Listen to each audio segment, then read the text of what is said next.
quelque part, c'est un peu mourir aussi. C'est pas quelque part, c'est beaucoup mourir. C'est beaucoup mourir. On y gagne plus. Donc tu fais le fish market, la marchande de poissons, c'est ça? Tu dis ça, ouais. Quelque chose, mais on gagne. Voilà, c'est ça.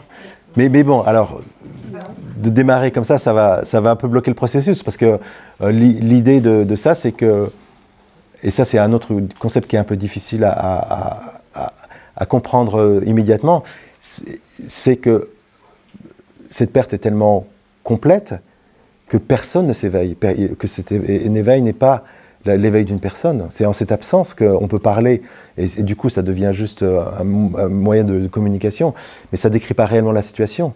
On ne peut pas dire Didier s'est éveillé, c'est complètement crétin, ça n'a aucun sens.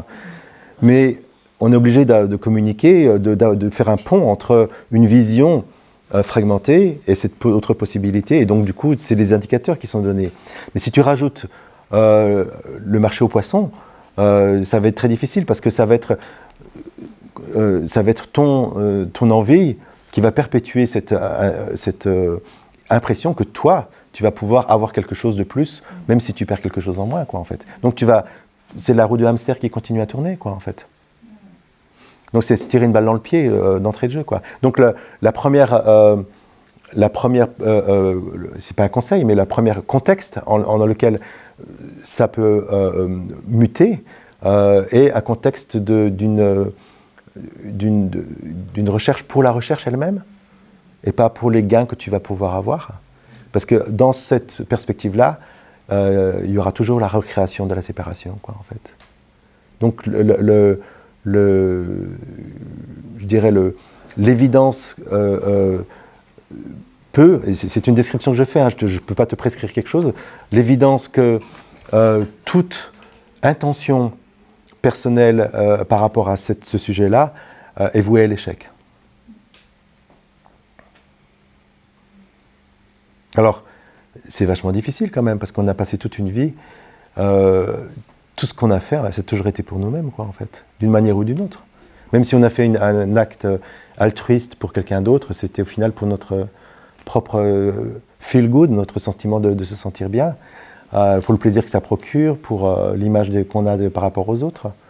Donc toute une vie a été construite dans ce fonctionnement de reconstruction d'un moi à travers une forme d'accaparement, une forme de construction, une forme de reconstruction permanente de ça, quoi, en fait.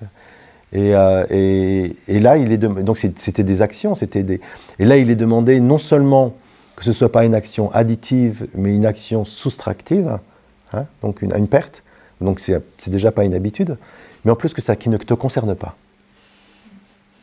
Alors ça, c'est un mystère quand même, quoi.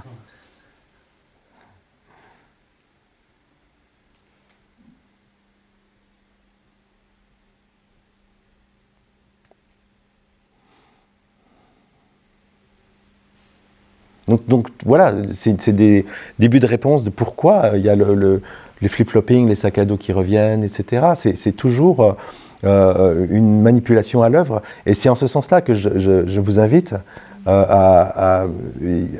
en fait c'est le mot que j'utilise énormément, c'est exploration, à explorer.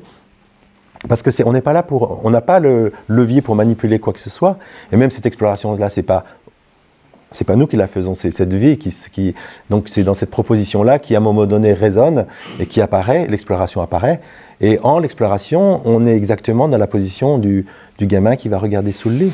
Est-ce que ce monstre-là existe réellement? On regarde, il n'est pas là, la peur disparaît. Didier, quand tu parles d'exploration, tu parles d'une investigation de l'instant, quoi. Enfin, d'une vraie investigation, où on prend le temps aussi de regarder ce qui fait qu'on croit qu'il y a encore quelqu'un qui... Ben c'est une investigation concrète, c'est de l'ordre de Sherlock Holmes, en fait, tu vois. C'est de dire qu'est-ce qui fait que, malgré tout ce que j'ai compris de la non-dualité, il y a cette impression de localisation dans un corps, dans une tête, à un endroit, ou d'être né, de vouloir mourir à un moment donné, d'être ce corps, d'être ce mental, cet esprit, cette âme. Qu'est-ce qui fait que c'est... Et quand je pose la question, donnez-moi, s'il vous plaît, please, s'il vous plaît, donnez-moi les preuves que ça existe réellement. J'ai jamais de preuves qui arrivent, parce qu'en fait, elles n'existent pas. Donc, quand je donne, par exemple, comme exercice dans mes ateliers, de me faire une liste des raisons pour lesquelles notre expérience de vie commune, hein, de tous les jours, est divisée en deux versants.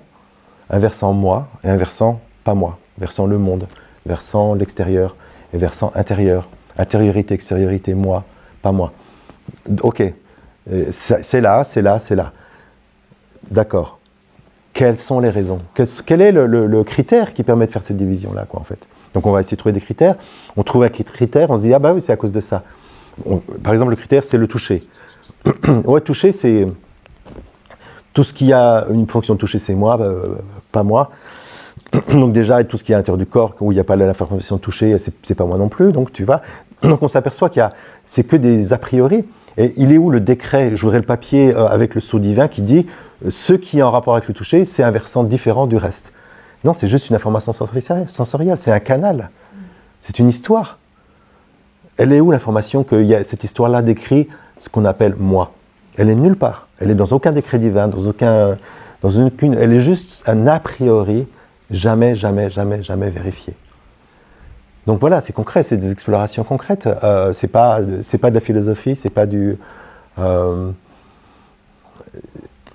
n'est pas là pour élaborer des théories de qui on est. On est juste pour regarder cette croyance en une personne séparée. Donc on va un petit peu élaborer.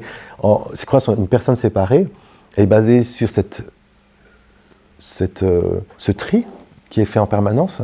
Et ce tri, il met des petites étiquettes moi, des petites étiquettes pas moi, le monde.